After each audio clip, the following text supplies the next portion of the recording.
Le sujet, l'engagement visuel, peut-il être appris? Alors, merci à Andrés pour l'organisation de cet enchaînement, puisque c'est l'intervention d'Adrien et Thomas précédente est une très belle rampe de lancement pour ce que je vais vous raconter. Je vais vous parler d'engagement visuel. Avant ça, je vais vous parler de data. Pourquoi je parle de data? Parce qu'en fait, depuis ce matin, on l'a vu encore, on a énormément parlé de data. Ça fait 20 ans qu'on cherche tous à optimiser cette équation. DoubleClick qui a été créé en 1996. Et on peut dire que c'est le top départ de tout le travail qui a été fait sur ce sujet-là depuis. Après, ce qui s'est passé, si on regarde objectivement, on le voit encore aujourd'hui, en dehors de l'intervention de Pinterest et de l'intervention précédente, on a très peu parlé d'optimisation des contenus. C'est-à-dire qu'en fait, l'effort a été porté énormément sur la cible, le moment, le canal, et quasiment jamais sur le contenu, ou très peu. L'A/B testing ne permet pas de capitaliser dans le temps, on optimise une campagne, mais la campagne d'après, on refait un A/B testing, il faut redémarrer à zéro. Et quand on parle d'optimisation des contenus, on va souvent parler de personnalisation et pas d'optimisation de la qualité des contenus. Ce qui est en train de changer, c'est que la data va permettre maintenant de travailler sur cette brique-là. Si on reprend ce qui s'est passé en data, deux phénomènes, explosion, profusion de data, qui nous a permis de faire plein de choses qu'on ne pouvait pas faire avant, et puis apparition du machine learning. Pour ceux qui ne connaissent pas cette façon de présenter les choses, ce que fait le machine learning, c'est j'ai une data qui produit un résultat, je branche un algo qui va apprendre ces relations et surtout qui va apprendre quelles sont les combinaisons optimales de data qui vont me permettre d'obtenir le résultat idéal ou optimisé. Voilà, ensuite j'ai un algo qui a appris et je peux, comme ça, optimiser mes actions, mes campagnes à partir de cet apprentissage. Ce qui est en train de changer, j'ai pris une image, 426 000 pixels, c'est qu'avec les technologies de deep learning sur l'image, vous entendrez parler de computer vision, vous entendrez parler de vision par ordinateur, ce sont les technologies qu'on trouve sur les véhicules autonomes, la reconnaissance faciale. En fait, les algorithmes analysent le contenu d'une image. Donc ici, j'ai zoomé sur une lanterne.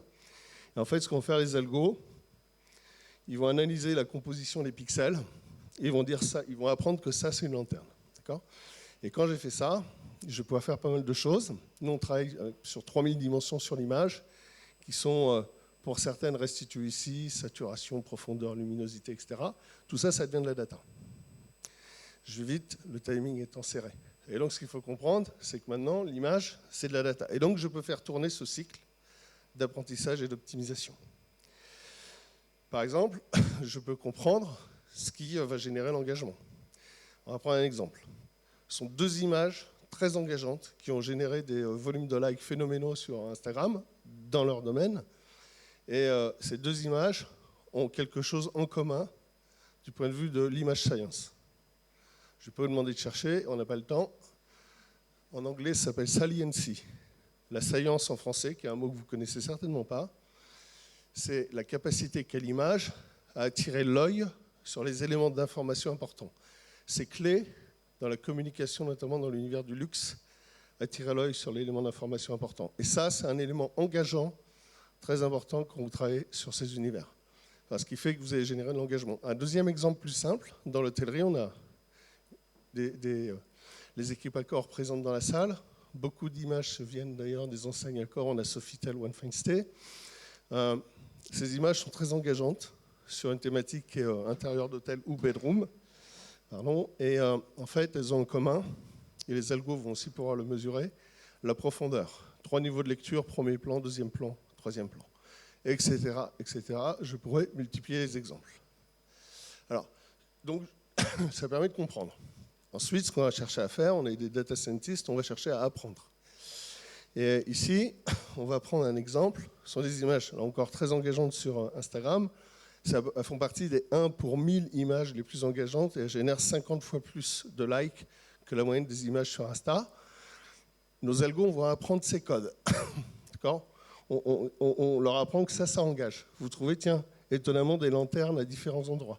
Et quand je leur ai appris ça, si je leur présente ces images, qui ne sont pas les mêmes images, puis qui reprennent ces codes, l'algo sait prédire que ces images vont engager. Cette prédiction est traduite par un score que vous voyez ici, qui est une note de 1 à 10, et qui permet de prédire, parce que je l'ai appris sur des corpus d'images précédemment, que tout ça s'engage. On va retrouver nos lanternes, on va retrouver la salience, on va retrouver la profondeur, on va retrouver les reflets dans l'eau, etc. Ces codes sont appris par les algorithmes. Et voilà. Et quand j'ai fait ça, bien sûr, je vais pouvoir optimiser. J'ai mon score. La question que vous pouvez vous poser, c'est qu'est-ce que ça produit? Et là, je pense que vous êtes assez étonné par les chiffres. Si je compare ce que génère en perf une image que nous, on score à 5 par rapport à une image qu'on va scorer à 9, je ne me compare pas avec une image à 1 parce que les écarts seraient trop importants. Mais on va dire une image à peu près moyenne en engagement avec une image qui est réellement une capacité d'engagement très élevée. Conversion x2 à x3, clic x3 x4, engagement social x10 x20 et même parfois plus. Vous pouvez être très étonné par ces chiffres. Nous le sommes parfois nous-mêmes. La raison est très très simple. C'est qu'en fait, on n'a pas du tout commencé à travailler sur le sujet.